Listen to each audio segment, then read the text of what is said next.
I believe we have a quorum. The clerk will call the roll. Hall. Hall here. Nastandi. Here. Atkins. Here. Block. Here. Bloomingfield. Chesbro. Cook. Here. Galgiani. Garrett. Gatto. Here. Hill. Here. Jeffries. Here. Ma. Perea. Perez. Silva. Here. Torres. Okay, very well. We will hear file item 5, SB 332 by Senator Padilla. Please come forward. Has a quorum been? Okay, let's just move the consent calendar real quickly, Mr. Padilla. Is there a motion on the consent calendar? It's been moved. Second. You want to call the roll? Hall. Hall, aye. Hall, aye. Nastandi.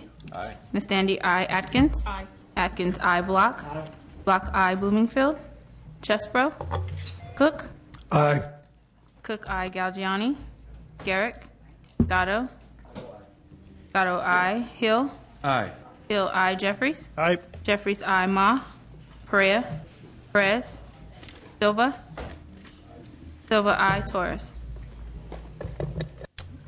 Okay, the consent calendar is adopted. We'll move to Senator Padilla. You may begin, sir. Thank you, Mr. Chair, members of the committee. As many of you know, California has long been recognized as a leader in public policy as it pertains to limiting youth access to tobacco, as well as tobacco use and the health impacts and public safety issues related with that. This bill speaks more to the issues of second-hand smoke. Secondhand smoke has been identified by the California Air Resources Board as a toxic air contaminant, and those in the medical and the health fields also associated with a number of illnesses and diseases, including sudden infant death syndrome, low birth weight, preterm deliveries, and others. Despite the health effects of secondhand smoke, California's law is silent as it relates to a landlord's ability to restrict smoking in rental housing settings. Over 30% of California's housing is multi-unit residential, and secondhand smoke is able to travel from one unit to another through shared ventilation systems, ceiling crawl spaces, gaps around electrical wiring, etc.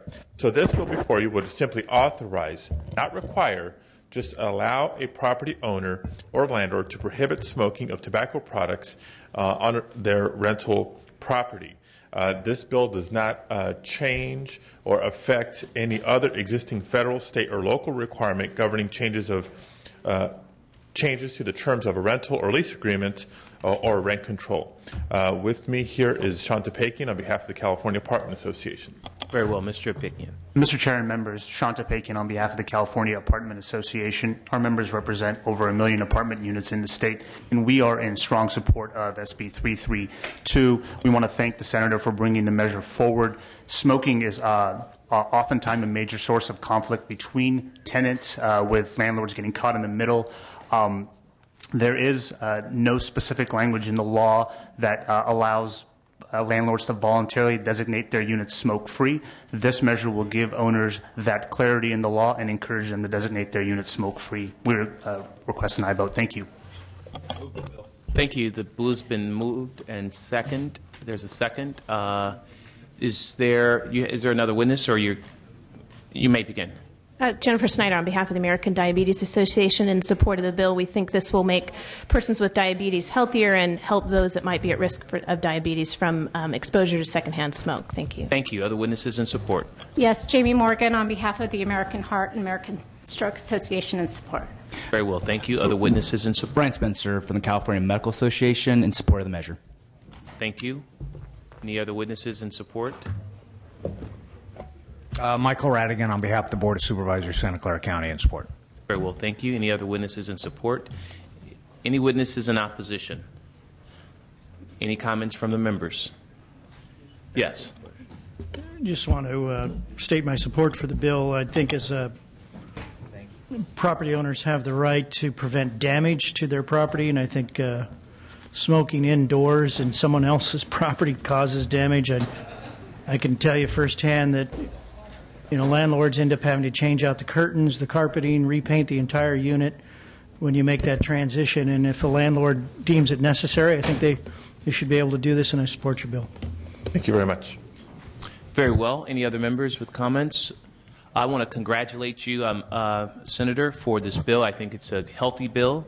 I also want to thank the Apartment Association for co-sponsoring the bill. I think it's very good that landlords be given the opportunity to designate their properties as smoking or smoke-free designation or dwelling. I think this is a noble ideal. And also, it's great that we are providing more no-smoking areas, if you will. And Senator, you are a just man for bringing such a bill like this forward. So I'd like to congratulate you on this. And this is a do-pass recommendation from the chair. It's been moved in second.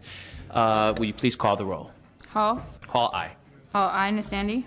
Atkins. Atkins, aye. Block. Block, aye. Bloomingfield. Chesbro. Cook. Aye. Cook, aye. Galgiani. Galgiani, aye. Garrick. Gatto. Garrick, aye. Gatto. Gatto, aye. Hill. Aye. Hill, aye. Jeffries. Aye. Jeffries, aye. Ma. Perea. Perez. Silva. Silva, aye. Torres. Bill's out. The bill's out. Congratulations. Thank you. Thank you. Senator Yee. File item 1, SB 8. Thank you very much, Mr. Chair and members. SB 8 is a bill that talks about open government transparency in our higher education. I won't belabor this particular point because my colleagues here, and I consider them colleagues, we've been working on this for a number of years. We have now finally reached an agreement, and all of us, I think, understand the importance of open government, and we share all of that. And with that, urge an aye vote. It's been moved. It's been seconded. Witnesses in support. Mr. Chair, members of the committee, Jim Ewart for the California Newspaper Publishers Association. I want to thank Senator Yee and the CSU and the UC and the community colleges for sitting down with us and working out a very balanced bill now. We now are going to get access in this legislation to really important information about these quasi-public agencies, but at the same time protecting the privacy of donors, which has been the governor's concern the last couple of years. It's been this legislature's concern the last couple of years, and it's a really good bill at this point. We urge your aye vote. Thank you. Other witnesses in support. Mr. Chairman and members, Karen Zamaripa with the California State University. We're proud and excited to support SB 8 and urge your aye vote. Thank you. Next witness in support. Kim Lewis representing SEIU United Service Workers West. We're in support of this bill. Thank you. Next witness. Yeah, Steve Juarez on behalf of the University of California. Very pleased to be here to support the bill and thank Senator Yee and also the California Newspaper Publishers Association in particular for their hard work on this bill. We just want to mention that we're very pleased with the inquiry paradigm that exists in the bill that recognizes the unique nature of UC foundations, and for that reason we are in support. Thank you. Next witness in support. Good afternoon, members. Michael McGee with the Chancellor's Office for Community Colleges. We are also in support of this measure, and we very much appreciate the author and the sponsor's willingness to take our suggested amendments, and we're very happy with this bill. Very well. Next witness in support. Thank you, Mr. Chairman and members. Andrew Antwi here today on behalf of the California Faculty Association. We're proud to co-sponsor this bill. We think this is a major milestone for bringing more transparency to this aspect of university operations, and we're proud to co-sponsor the bill. Ask for your support. Very well. Thank you. Any other witnesses in support? Witnesses in opposition? Members? Yes. Mr. Block. Thank you, Mr. Chair. I just want to thank the author for working so closely with folks on both sides on this bill and working with the Higher Education Committee. Appreciate your efforts, and what you have is the result of long negotiations, and appreciate what you've done. Very well. Any other members? Okay.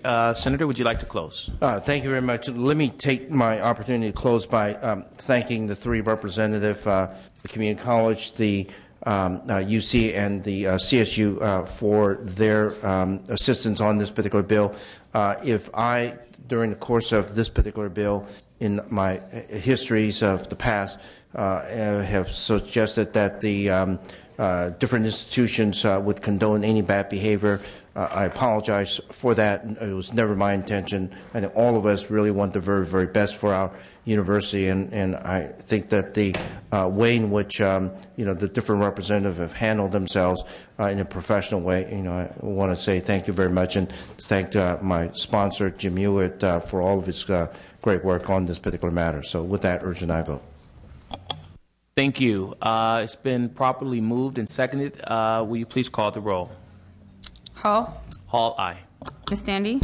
Atkins. Aye. Atkins, aye. Block. Block, aye. Bloomingfield. Chesbro.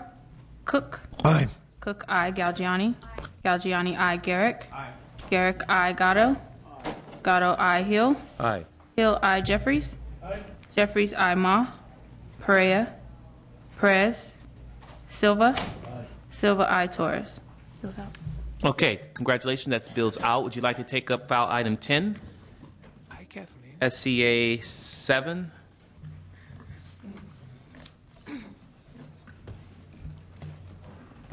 This one is, also pretty straightforward. It basically puts into our state constitution the fact that we, ought to follow open meeting and Brown Act provisions, and that's all this bill does. Okay. Witnesses in support? Mr. Chair, members of the committee, Jim Ewert for the California Newspaper Publishers Association. We think the notice requirement is the linchpin for the Brown Act, and when it is the subject of budget negotiations, we think that the public loses.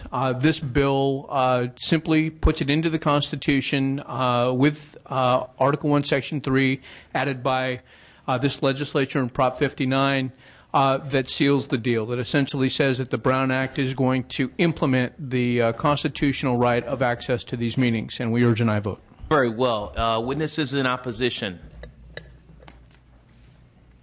First of all, are there any other witnesses in support? Witnesses in opposition? Thank you, Mr. Chairman, members.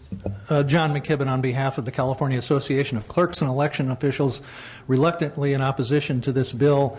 I just want to make sure we all understand that this bill is not much to do with transparency, and it has everything to do with a shift of costs from the state to local governments for a state-imposed program. We believe that this bill sets a bad precedent. It attempts to amend the Constitution to override another provision within the Constitution that requires, whenever the legislature establishes a new program or requirement on local governments or requires a higher level of service, that the state reimburse local governments for that cost.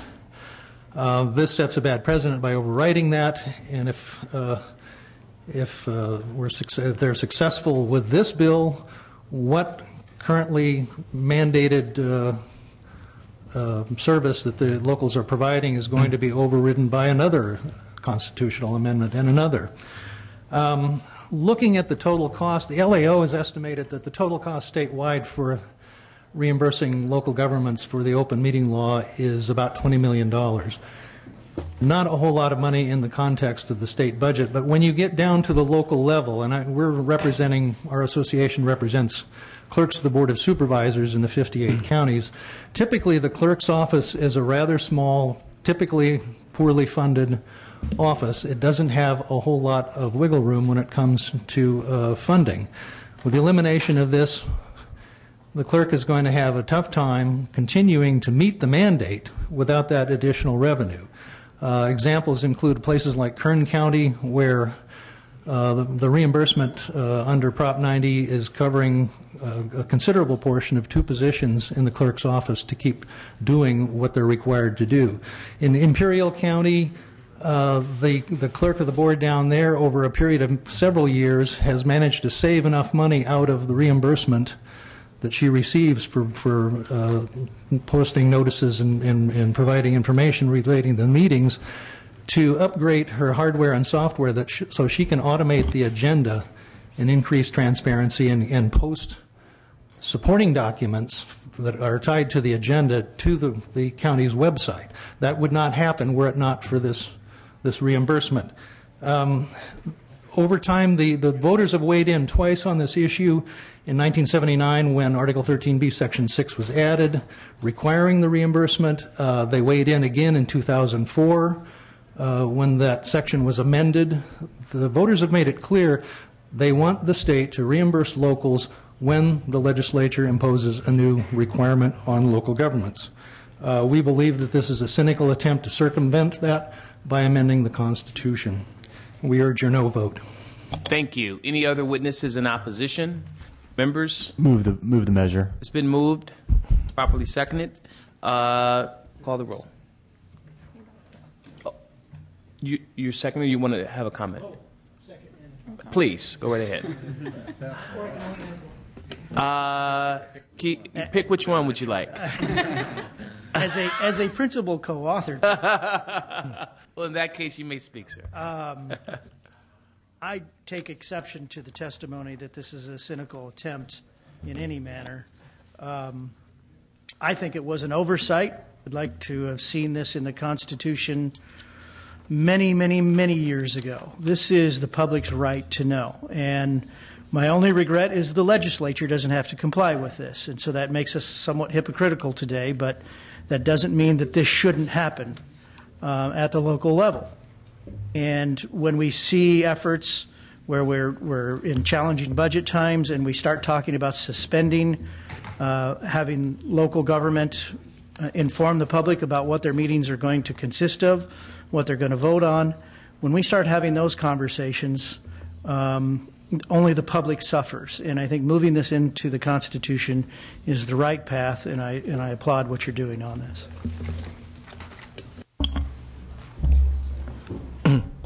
Any other comments from the members? All right. There's a motion and a second. Mr. Chair, can I just make a comment? Please.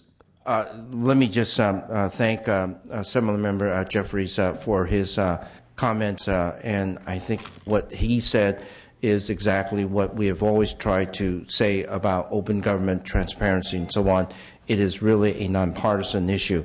Having us to be accountable to the public is the pinnacle of our democracy. We cannot have secret government. We cannot have secrecy in the work of the public. And so as a result, this bill should in fact been part and parcel of any laws that deals with open government, and that's all this will do. And with that, urge an aye vote. And thank you very much for your comments. Thank you, Senator. Okay, now let's call the roll. Hall. Hall, aye. Hall, aye. Nastandi. Aye. Nastandi, aye. Atkins. Atkins, aye. Block. Block, aye. Bloomingfield. Chesbro. Cook. Aye. Cook, aye. Galgiani. Galgiani, aye. Garrick. Gatto. Gatto, aye. Hill. Hill, aye. Jeffries. Aye. Jeffries, aye. Ma. Perea. Perez. Silva. Silva, aye. Torres. Torres, aye. Okay, congratulations, Senator. Thank you very much. Very well. Okay, who's next? We have any? Can we call the other authors, please?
Ms. Pavley, please make your way up. Welcome to the Assembly GO. We're here to hear SB 263, item 4. You may begin. Thank you very much, Mr. Chairman. Since I switched gears, just walked out of one committee, I don't think you want to hear about something in natural resources. That's okay. Do you? You can spare me that information. Yes. Move the bill. Been moved. Pleasure for me to be here. This bill's about well completion reports. Every time a water well is drilled, the driller is already required by law to report that to DWR, that's the Department of Water Resources. By the way, this is a due pass recommendation from the chair. A well completion report is there a second? every time a well is drilled. And there's a second? Is a second? Please be cognizant of the fact that we have 6 witnesses, Senator Pavley. It's a due pass recommendation from the chair. So, brief. I would appreciate that. I will take your lead on that. Thank you. To get to the gist of it then. All right. Out of the 11 western states, 10 of them already require information to be available to the public on these well completion reports that are already being collected. Makes sense to me. A lot of good government benefits accrue through this, better understanding of our aquifers, information to people who want to drill another well, how to manage our groundwater basins. All that makes sense. We put in protections. The DWR takes the information and will carefully allow access to the information by the public for some very worthwhile purposes that are a great benefit to the public. I ask for your aye vote. Very well. And just for the record, we're going to have two witnesses speak for 2 minutes in support, and 2 witnesses speak if there are such witnesses in opposition. And then the others may just state their name, organization, and their position. And who might those witnesses in support be? Brief.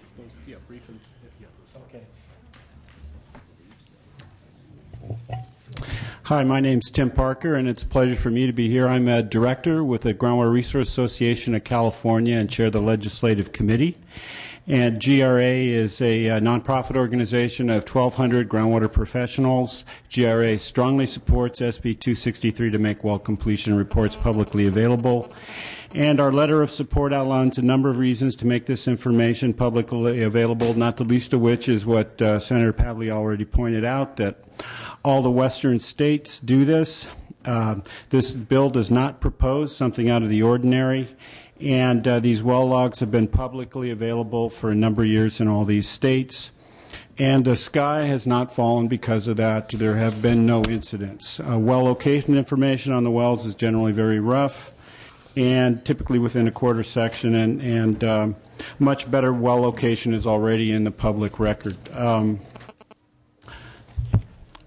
Under the current statute, all studies conducted by public agencies and mandated groundwater cleanups are allowed access to the well logs with a caveat that the well log information remains confidential, meaning you really can't disclose that well log information. And there are a lot of different types of water resources, geotechnical and seismic studies that currently do not have access to this information, and you can't use it in your studies.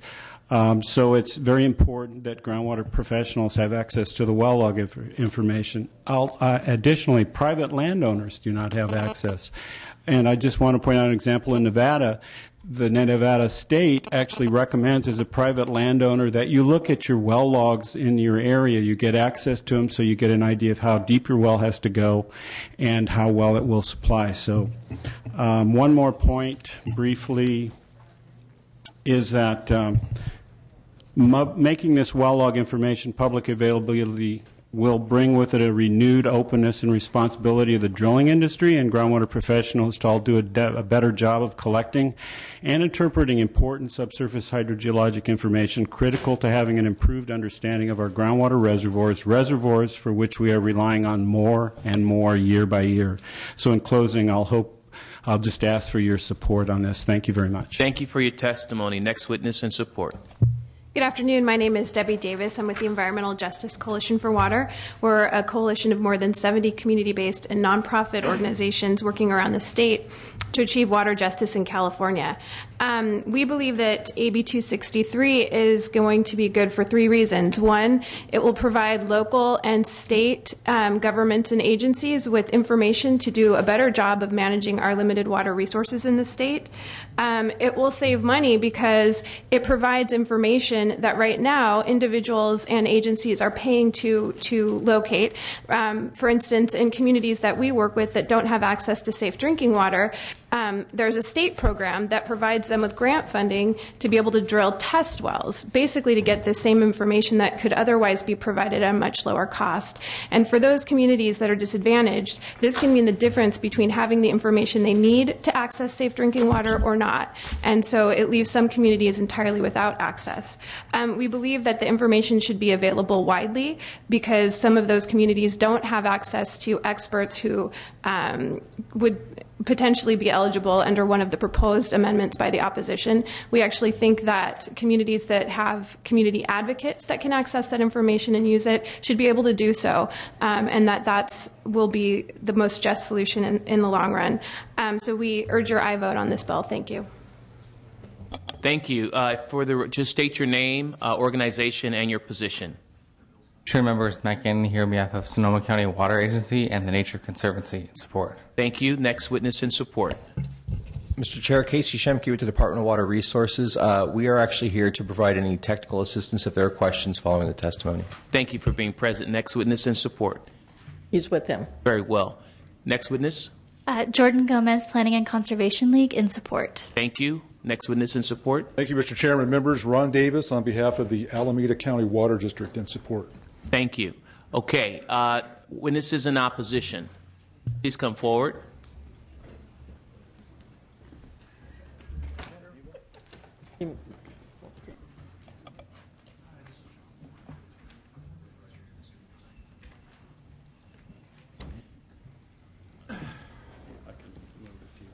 Yeah.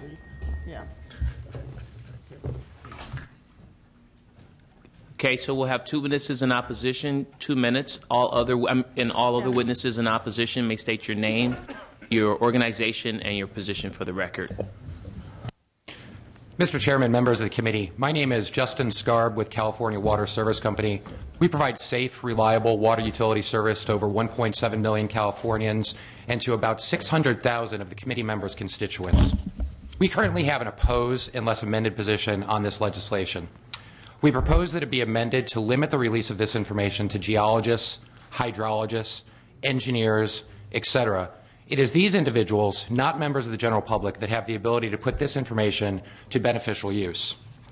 The reason that we would have proposed these amendments is because well completion reports contain the exact location of water wells, either the exact address or the exact latitude and longitude of the water wells in question.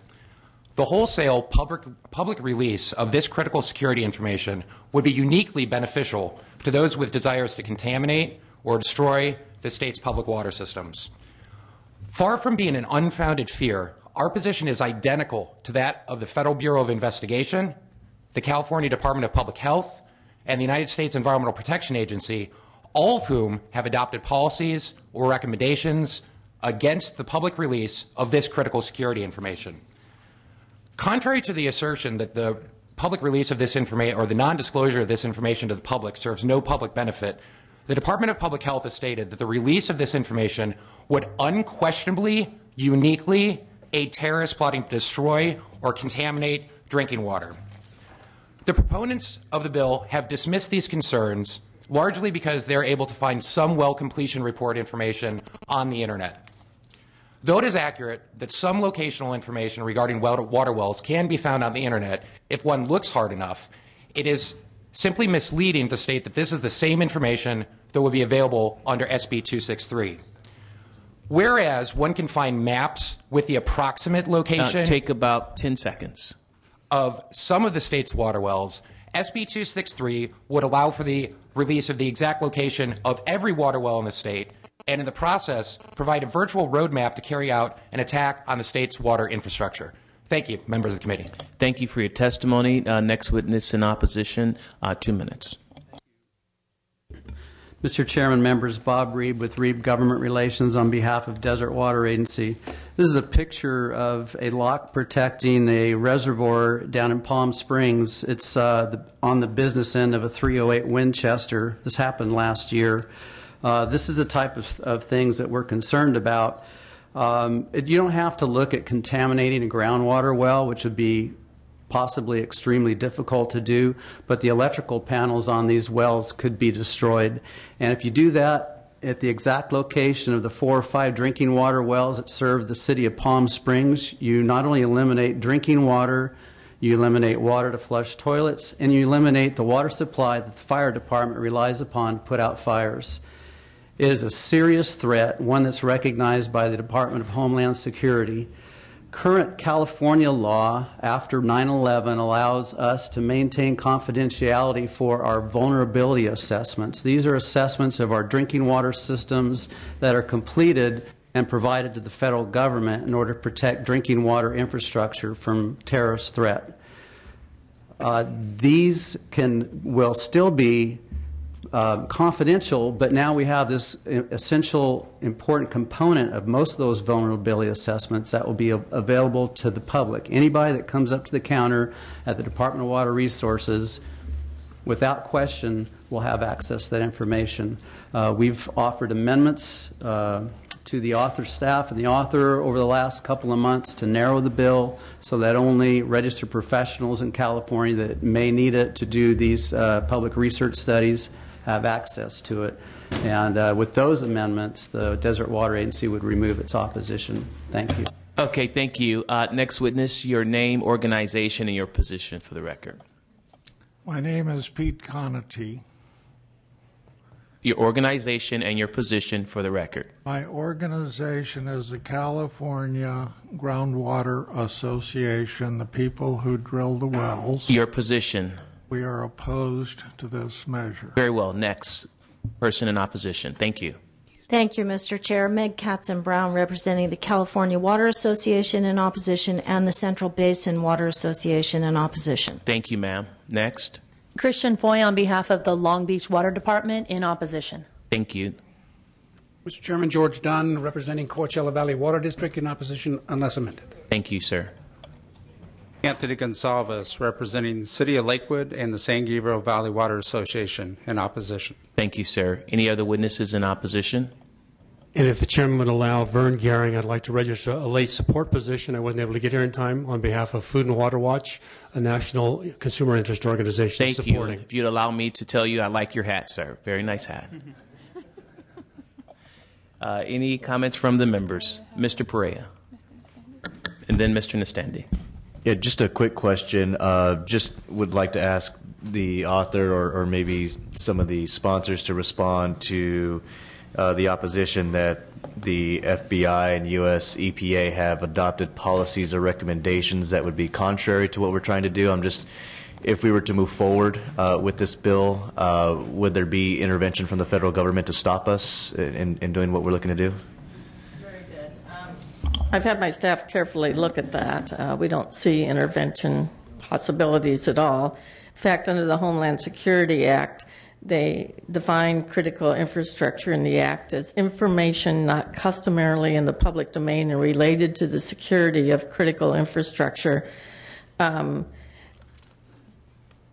This particular bill has so much already information that is in the public domain that is not directly related to critical security. For example, LA County, online right now, all the wells in LA County, it's been there for a long time. You can search by address or by parcel number.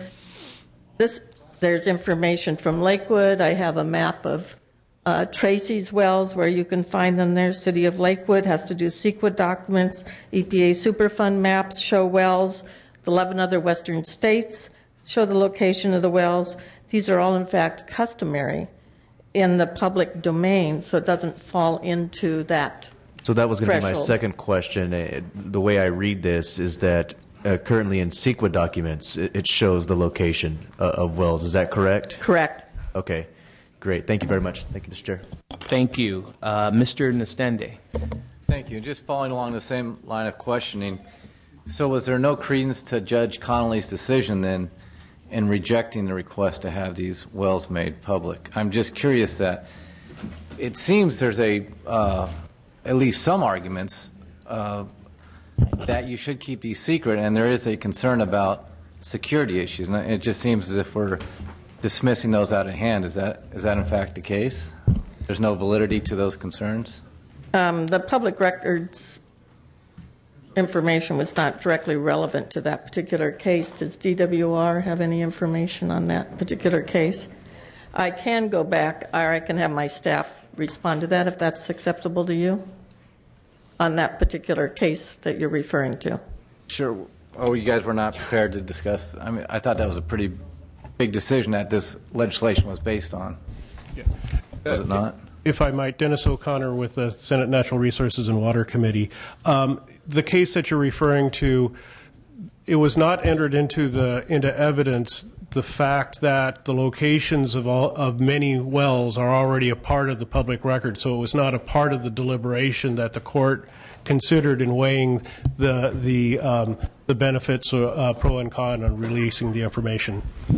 Well, Judge Connolly, spoke pretty prolifically about the concerns here. So I guess I'm somewhat rhetorically asking, we're dismissing those concerns at hand and saying there's no security risk and these things are imagined? I will just point out again, out of the 10 of the 11 western states, before and after 9/11, have been able to provide this information to a variety of people in the interest of public benefit. I think the public benefit of this particular bill outweighs some of those suggested concerns. I want to also point out in this bill there is nothing to require DWR to put the information online. This is done by a written application, if you will, to the department for what information they would like to obtain so they know who is asking it and when.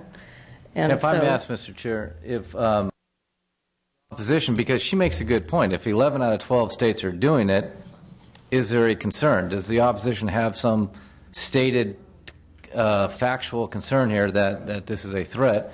When 11 of 12 states are doing it, where's the evidence of a threat then? May I? Yes. Thank you. Please. Yeah, we have not heard any evidence of Sure, a threat. I'm just trying to clarify what the concerns are here. Again, Justin Scar with California Water Service Company. It is accurate that other states do release some of this information to the public. It's a little bit misleading, though, to say that all of the western states identified by the proponents release this information. The state of Washington, for example, states very clearly on their webpage that they do not release the exact location of water wells. Perhaps a more important point is that each of these states cited by the proponents had these policies in place long before September 11th. Since that time, at least 36 states have taken actions to limit the public availability of this type of critical security information across the state. Enacting this bill at this time would mean that California would stand alone as a state that made it easier for potential terrorists to acquire this critical security information. All right. Thank you, Mr. Chair. Very well. Thank you. Mr. Jeffries. I have some mixed emotions on this one, having served for 16 years on a couple different water boards. Look, Homeland Security is making grants, or had been making grants available to water providers in order to improve the security of their facilities in order to prevent unauthorized public access. It seems to fly in the face of that effort, where we're going to turn around and say, well, now we want everybody to be able to have access to where, at least knowing where these facilities are. I think there is a little bit of validity to that argument, although I could just as easily make the argument that our water facilities are more at risk to earthquake than they are to terrorism, but I don't want to say that we shouldn't consider it, because we're taking earthquake challenges very seriously and trying to address those, and we should be taking terrorism threats very seriously, trying to address those. I don't think this helps that argument. I have two questions, and I think they're both for, or at least the first one's for DWR. Maybe they both are. Does this apply, and I'll ask the author, does this apply to private wells? For private consumption? This would release, this would make public all wells that we have well completion reports for. Okay. And there may be some homeowners who don't want their well information released, but my second question on adjudicated basins, isn't that information already released when you have an adjudicated basin? Don't all the parties know what the production is of each well? I have with me Eric Sender, who's a senior engineering geologist with the department. I'm going to let him respond to any of the specifics with regard to that question. Thank you. Excuse me, sir. You have rendered your testimony. I was hoping to clarify some of the questions. I didn't ask you to come forward for clarification. Yes, sir. Thank you. You're welcome.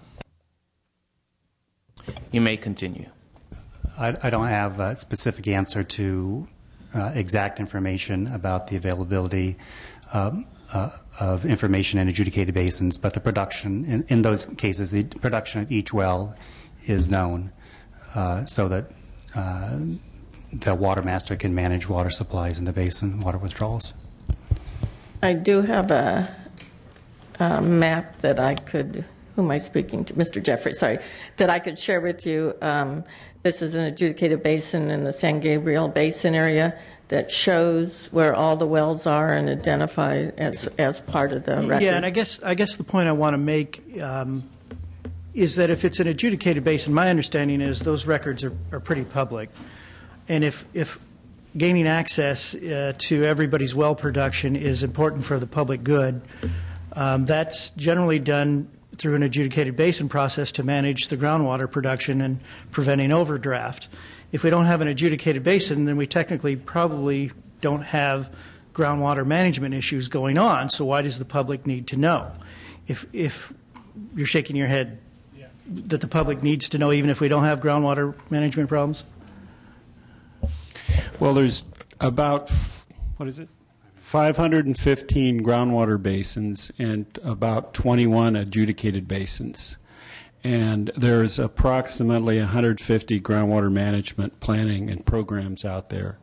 And there's a lot of pressure these days to do a lot more management, hence getting better understanding and doing better science, because we're relying on our groundwater resources a lot more. So that's sort of the metrics of it.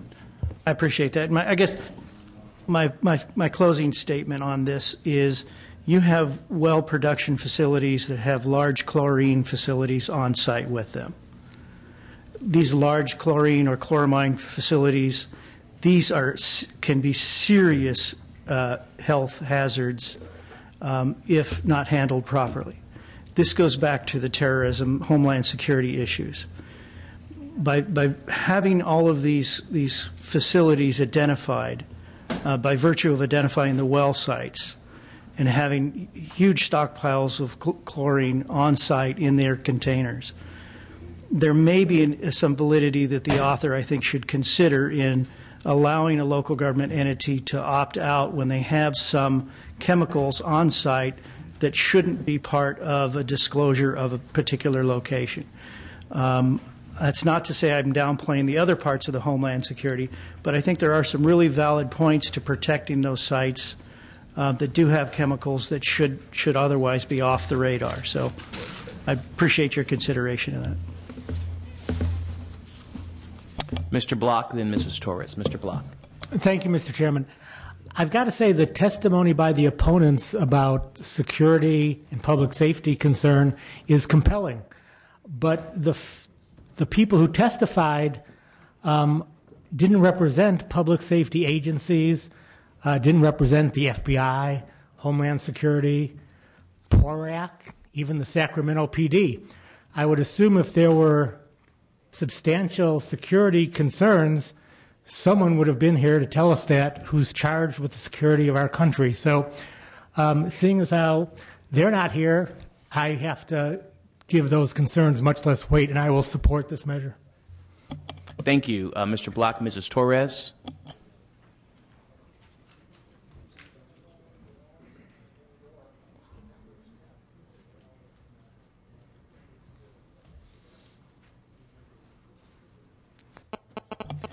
All right, Pete, you want to come up and give some clarification? And I'm doing this as a courtesy. I'm asking you to come up and give some clarification. All right. In his testimony, if he can provide clarification as to, in respect to inactive wells and test wells, how this will impact those. I represent the California Groundwater Association, and we're the ones who drill the wells, and we've attempted to work with the author on offered numerous amendments. I think there is a reasonable solution that will not cost money, that will protect the public. You know, if you'd asked a New Yorker on September 10th if some terrorists could steal a plane and fly into the World Trade Center, they'd have laughed at you. So just because the FBI, who has a lot on its plate, hasn't come here and said we oppose this bill, doesn't mean it's not an important security concern. And not every Western state gives full, unfettered release of this information. We would urge the author to sit down with the opposition and work out a compromise measure that protects public security. And does that clarify? In regards to the test wells, can you address how this will impact the test wells? Would they also have to submit? Do you have any comments on that? I believe under this legislation they would, because every well driller has to file a report with the state, and we have over 600,000 well logs that will all of a sudden become public information. As well as private. Inactive wells. Yes. Thank you. You're welcome. Thank you, sir. Mr. Pettis? Thank you, Mr. Chairman. It's a question for our senator or for the folks here that are here present on behalf of the bill. Isn't it so, and maybe this was already answered, and perhaps I didn't get the understanding of it all, isn't it so that through CEQA that this is already public information? It is, and then people have water management plans, it's public information. LA County Public Works, it's all online, and you can drill down to get the street address and everything else. Here's a urban water management plan from the city of Tracy that has the information. Most information is DWR is already getting all these reports. We're just asking them to make it available to public, and people will have a legitimate reason. They have to actually either go to DWR or fill out a form. It's not online. They can help review and screen and have a record list of who asked for which information and why. Well, is this really an issue of terrorism, or is it an issue of water quality at the end of the day? And so I just find it very interesting that the argument is terrorism. My father worked for the city of Indio for many years, and he was in charge of water issues or water maintenance. It got to a point where he was the only individual that worked for the city that knew where all the wells were, and that knew where all the pipes were, and knew where all the fire hydrants were, and all that good stuff. Eventually he retired, and eventually the city called him back to do trainings and workshops for those within the city to learn exactly what he knew that he had learned over the course of many years. So if this is an issue of terrorism, not that my father's a terrorist or any of the workers that work for the city of Indio are terrorists. Does this necessarily mean that they're going to have to, I don't know, go through a series of questioning from the FBI or from folks who believe that this is a terrorist issue? I don't buy that. I think this is an issue of water quality, and I'd like to lend my support to your bill. Thank you. Thank you. Seeing no other members with comments, Senator, you may close if you like. Thank you very much, and I will keep it brief. I appreciate the discussion and the merits here. I think at the end of the day, of course, we're very sensitive in protecting our water supplies. Potential terrorist attack after 9/11, I think, was focused a lot on our reservoirs and aqueducts and those big, large things of water. This bill simply takes existing information and makes it available to a variety of people going through a process. Again, it's not online, but yet everyone else's water plans, CEQA reviews, LA County Public Works seems to be online. So it's been out there and it's available to anyone who's sophisticated enough and has access to a laptop. I think you can find this information. So what this helps is people like hydrologists and geologists, but Mr. Perez, you hit on something, who would be restricted from receiving this if we just did people that had legitimate background as far as being experts on water quality and water supply. Is it would be limited to not include environmental justice advocates who are concerned about many issues like groundwater contamination. How does it flow through groundwater basins? Who could be possibly responsible? How do you make sure that your water supply is safe to the people that live in that area? I think the benefits far outweigh some of the issues that have been brought up today, such as determining locations for groundwater basins and banking, cleaning up aquifers, looking at recharge areas. I chair the Water Committee. My purpose in carrying this bill is to look at the bigger water supply picture for the state of California and do a better job at managing, I think, one of our key resources, and that's groundwater. I ask for your aye vote. And I appreciate you authoring this bill. I think transparency and management is important, and I appreciate you bringing this bill forward. This is recommended to pass. I believe there's a motion and a second, correct? Yep. Will you please call the roll? Hall. All aye. Hall, aye. Nastandi? No. Nastandi, no. Atkins? Aye. Atkins, aye. Block? Aye. Block, aye. Bloomingfield? Chesbro? Cook? No. Cook, no. Galgiani? Galgiani not voting. Garrick? Gatto? Gatto, aye. Hill? Aye. Hill, aye. Jeffries? No. Jeffries, no. Ma? Perea? Perez? Perez, aye. Silva? No. Silva, no. Torres? Torres not voting. We need 3 more. Okay, Senator, we need 3 more votes, and that will be on call. All right. Thank you very much. Thank you.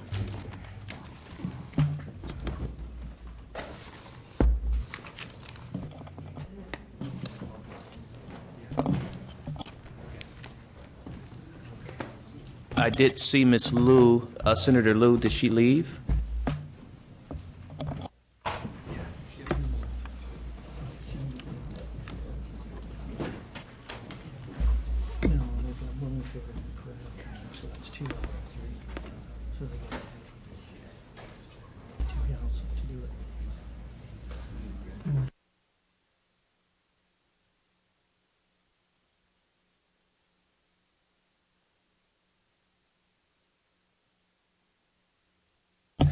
Okay, Senator Liu has a staff member present who's going to present. Is that correct? Okay, will you please come forward, Mr. Robert Oakes? Thank you, Mr. Chair, and appreciate your indulgence in the committee's indulgence. We're hearing item 3, SB 103. You may begin. SB 103, it's a very simple bill that authorizes state boards and commissions to conduct meetings by teleconference and video conference. It's been moved and second. You have a witness here in testimony in support? Hi, Lori Nijera from the California Student Aid Commission. We don't have a formal position on this bill, but we are generally supportive of the concepts behind this bill. As such, we have begun the live audio broadcast of all our open meetings, starting with our first meeting of this year. And because of budget cuts, we have tried to limit as many as possible of our meetings to teleconferences.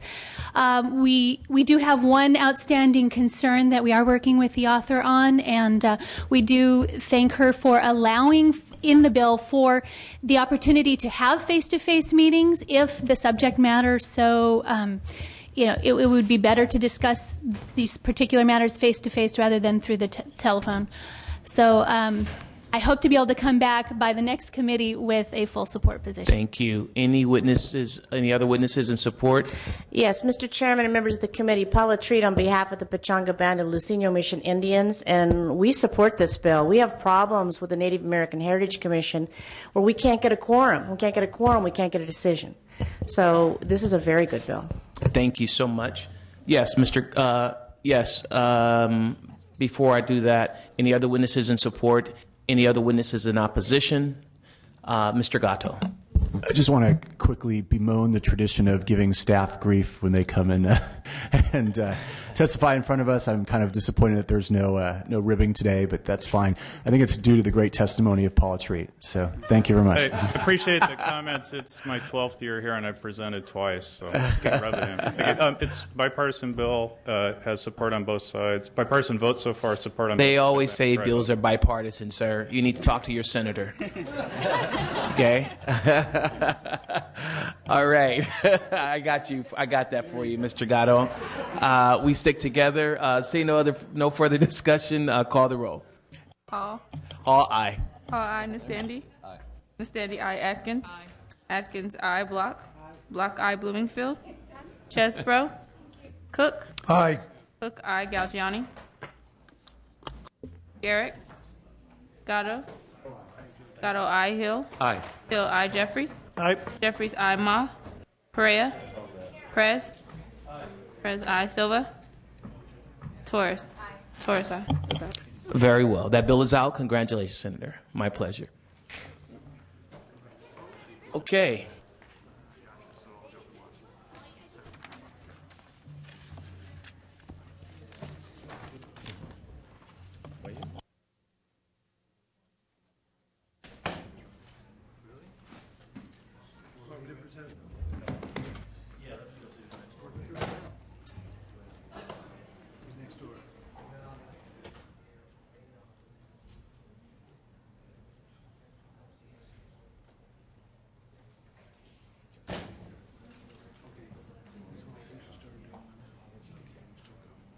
Yeah, we'll go ahead and, while we're waiting on other members to show, the other member to show, we'll go ahead and add on.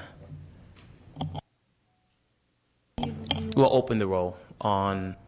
You want me to just call everybody who wasn't here? Yes. Okay. You want to go item one? Let's go item one. Bloomingfield. Oh, I'm sorry. Nastandi. Aye. Nastandi, aye. Bloomingfield. Chesbro. Ma. Perea. Aye. Perea, aye. Perez. Aye. Perez, aye. Torres. Is it consent? Yes. Yes. We're not doing consent. No, it's item one. But we'll take that as a yes. All right. Is that bill out? Yes. That bill's out. We'll do the consent calendar. Call the roll. Bloomingfield. Chesbro. Galgiani. Garrett. Ma. Perea. Perea, aye. Perez. Perez, aye. Torres. Consent, Ms. Torres. Torres, aye. All right. We'll move to item two. That was consent. That was consent. We just did SB 103. Consent. So do you want to go back over it? No, that's okay. Okay. Let me see. Hold on before you do that. Okay. Go ahead. Item 4. Item 4. Let's see. Bloomingfield. Chesbro. Garrick. Ma. Perea. Perea, aye. Oh, no. That's it. You need 2 more. Item 4. Okay. Item 4 still needs 2.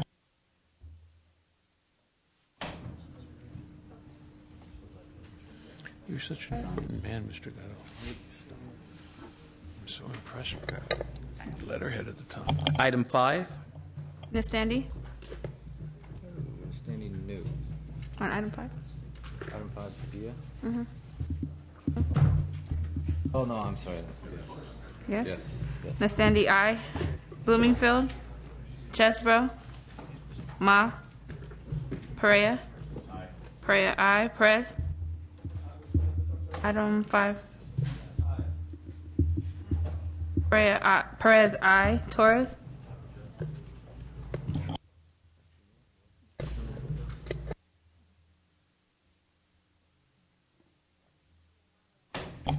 Torres not voting.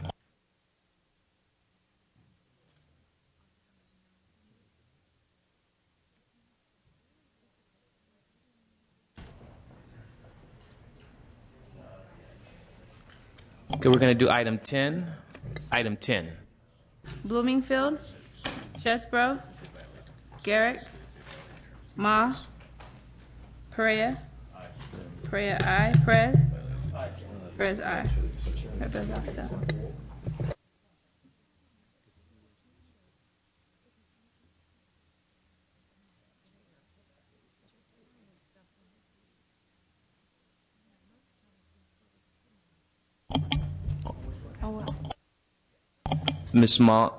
Mrs. Torres is changing item 5, a no vote to I vote. Is that correct? Very well. From not voting to I. That's item 5.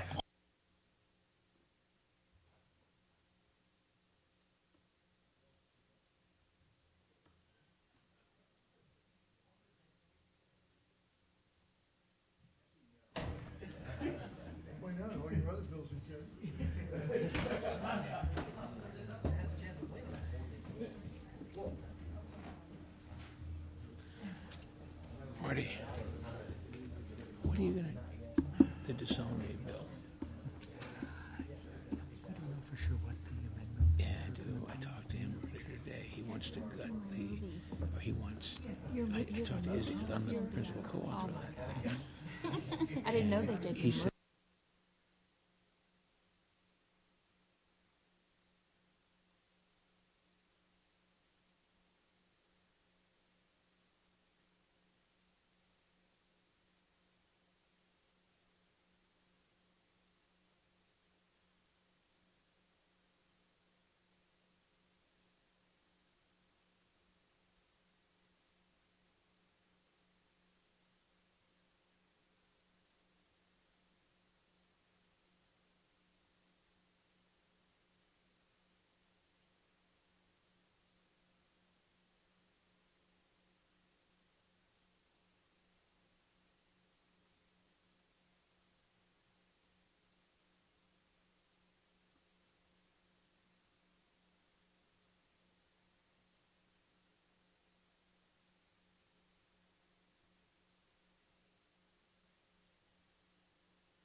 Okay, I've been waiting 10, almost 15 minutes for the senators, 2 senators, and if we do not have a senator present in 2 minutes, I will be entertaining a motion to adjourn.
Mr.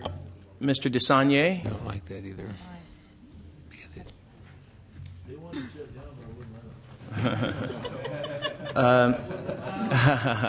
Mr. Desagnier, I want to, before I begin, I want to make the committee aware that I will be, Mr. Cook, I want to make the committee aware that I will be offering up 3 amendments to the bill. The first is to retain the exemption to long-term care facilities that is in current law. Assemblymember Carter has a bill currently in the Senate that deals with this matter, and I know she is making some headway on the bill, and I think it would be appropriate to give her the opportunity to continue her work. The second amendment is an exemption for tobacco warehouses where tobacco products are burned for quality control purposes. I believe that quality control is important for all products that are sold in the state of California, and tobacco should be obviously no different. The third amendment is to delete, quote, owner-operated businesses, end quote, from the provision of this bill. This bill is intended to protect employees, and rightfully so, under the labor code, and I don't quite understand who we are protecting in an owner-operated situation. Current labor code section 6404.5 only applies to places of employment. I don't see the link between your bill and the business that is solely, quote, owner-operated. I know that there have been various legal opinions and interpretations on this matter, and I feel this might be best left at the discretion of the local ordinances. Now, before we move forward, I would say that if you accept those amendments, I will move forward in hearing your bill, and if you do not accept all 3 of the amendments, I will hold the bill in committee. Okay. May I respond, Mr. Chairman, to your amendments? Yes. I'd just like to walk through them briefly, and I'd like to thank you for giving me the opportunity to present. We think this is a significant bill for California. California 1994 passed landmark legislation for the whole country. It made us the leader in this country and around the world in cleaning up secondhand smoke in the workforce. In 1998, that law went into effect. Since then, 26 other states have surpassed us, according to the Center for Disease Control in Atlanta, and we now are not considered 100% smoke-free. So that's why I brought the bill specifically to your 3 amendments that I'm just looking at right now. I'm looking at other states, or the other states who have passed similar legislation. When it comes to the warehouses, 26 states have this provision. I'm told, and as near as we can tell, there are no such facilities in the state. I guess we even talked about this on our side, knowing this might have been an amendment, that we might look at taking the amendment because it would have no practical effect. There are none of these facilities. However, people are forced to work in these facilities, so we would like to join the other 26 states that now have this prohibition. The exemption in Ms. Carter's bill, while I didn't talk to Ms. Carter when this was going through the process, the bill, she worked with the sponsors. It's my understanding that the sponsors preferred to go with this bill, and they can speak to this because our bill was more comprehensive, but I'm more than willing to continue to work with Ms. Carter. On your last point, I have some personal experience with this. Owner-operated is important. I've spent most of my adult life in the restaurant business and in the bar business as part of that. And one of the reasons why we allowed this provision in the 90s that I was involved with for owner-operated was for people in the restaurant business in particular, if they were the owners and the operators, and we were thinking more of rural areas, that we would want to keep them in business. What's happened is a lot of urban facilities, we believe, are currently in violation of the law, and we'd like to close the loophole so that people are actually saying that there are multiple owners when there really are not. They are employees who are forced to sign a signature or coerced to sign a form that says they are, in fact, owners. So my point is, in short, Senator, is that this bill would die if I take a vote on it. I am not willing to take a vote and to hear the bill unless you're willing to take all three amendments. And so I'm going to hold the bill in committee unless you agree to take all three amendments. Would you indulge my sponsors to have a moment to speak? And you can move the bill in, and I will take hold the bill in committee, and requires all those voting and present. And so there is a. I guess I'd just like to be clear on the process question, Mr. Chairman. Out of no disrespect for you, I understand you're the chair. I know the privileges of that. Are you going to let my sponsors speak, or I understand it's a public hearing, so. Yeah, but I gave you a window to allow you to accept or not accept the amendments. Well, I'm inclined not to accept the amendments because I just received them. To be honest, I'm digesting them. Normally, I have a little more time to digest them. All right. So we will then we will move the bill and hold it in committee, and it takes the majority of those voting and present to hold it in committee. The recommendation is to hold in committee, and if you want, we can take a vote to hold in committee. Would you like that? Sure. Let's take a vote to hold. The chair recommends that we hold in committee. He's not accepting the amendments, and the chair is holding the bill in committee. My recommendation is to hold in committee. Call the roll. Hall. Hall, aye. Hall, aye. Nastandi. Aye. Nastandi, aye. Atkins. Block. No. Block, no. Bloomingfield. Chesbro. Cook. Galgiani. Garrick. Gatto. Hill. No. Hill, no. Jeffries. Ma. Perea. Aye. Perea, aye. Perez. Silva. Torres.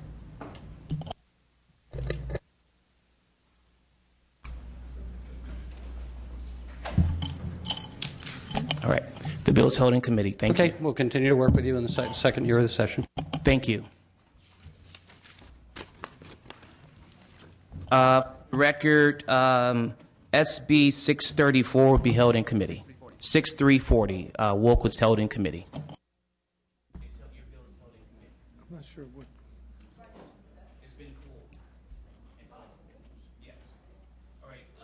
We are complete with all of our bills. We have one on call. And we're holding the roll open for 2 minutes for the absent members.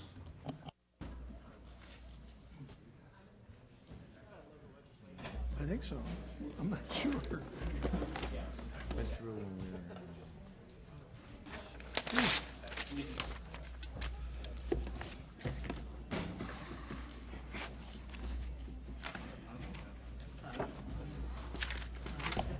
on which one?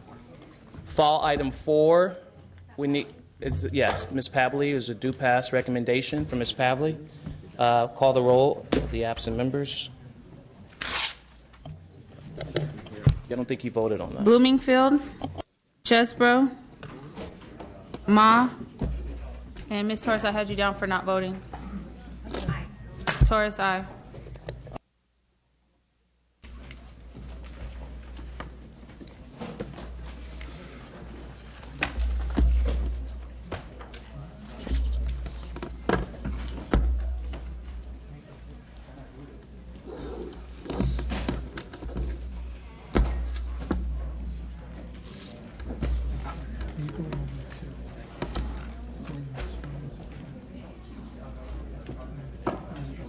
I'm not pretty much good to anybody but yours. Thank you, as you should.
Is Ms. Ma coming? We're waiting on Ms. Ma. Yeah, she's coming.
You want to make the call on that?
Okay, Ma, aye. Ma, aye. Lifting the call on SB. Lifting the call on SB 263. Ma, aye. That bill's out. All right, GO is adjourned. Can I add on or no?